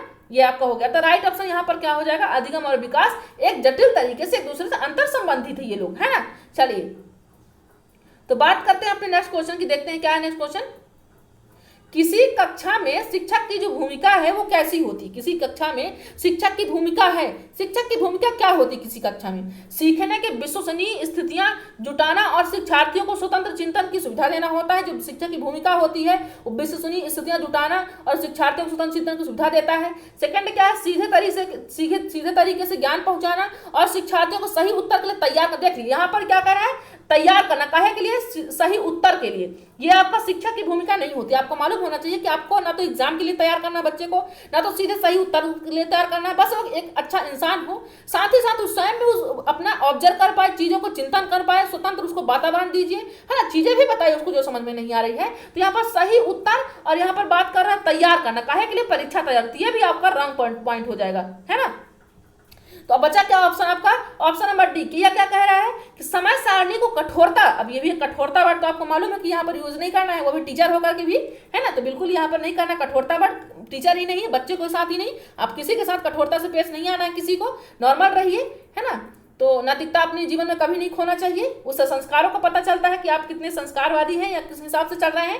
तो ये आपका 25 का पहला क्या, आप क्या, शिक्षा की भूमिका क्या होनी चाहिए, सीखने के विश्वसनीय स्थितियां जुटाना और शिक्षार्थियों को स्वतंत्र चिंतन की, यहाँ पर चिंतन की बात हो रही है। आपको मालूम है चिंतन आपका पॉजिटिव वर्ड है, चिंतन आपका पॉजिटिव वर्ड है, तो आपको इसको बिल्कुल मिस नहीं करना है। यही आपका राइट ऑप्शन हो जाएगा, है ना, ये आपका राइट ऑप्शन हो जाएगा, ऑप्शन नंबर फर्स्ट आपका राइट हो जाएगा। चलिए नेक्स्ट क्वेश्चन की बात करते हैं। तो शायद आज इतना ही क्वेश्चन था, कोई बात नहीं, नेक्स्ट सेशन पे हम कर लेंगे। तो क्लासेस आपको किसी भी दिन मिस नहीं करनी है। सभी फ्रेंड्स को लाइव यहाँ पर रात्रि के 9 बजे जुड़ना है। चैनल को आप सब्सक्राइब कर लीजिएगा नए हैं, नहीं तो आपको नोटिफिकेशन नहीं मिलेगा। और सब्सक्राइब करने के साथ साथ जो आपका बेल रहता है सब्सक्राइब के जस्ट सामने, तो आपको बेल आइकन भी प्रेस करना है ना, तो उसको करना बिल्कुल मिस नहीं करना आपको। चलिए तो आज के लिए बस इतना ही। उम्मीद करती हूँ आपको सेशन बिल्कुल अच्छा लगा होगा। तो संडे के यहाँ पर जो टैलेंट खोज प्रतियोगिता होती है तो उसको किसी को मिस नहीं करना है ना। चलिए अपनी तैयारी बनाए रखिएगा। चलिए आज के लिए बस इतना ही। जय हिंद, जय भारत।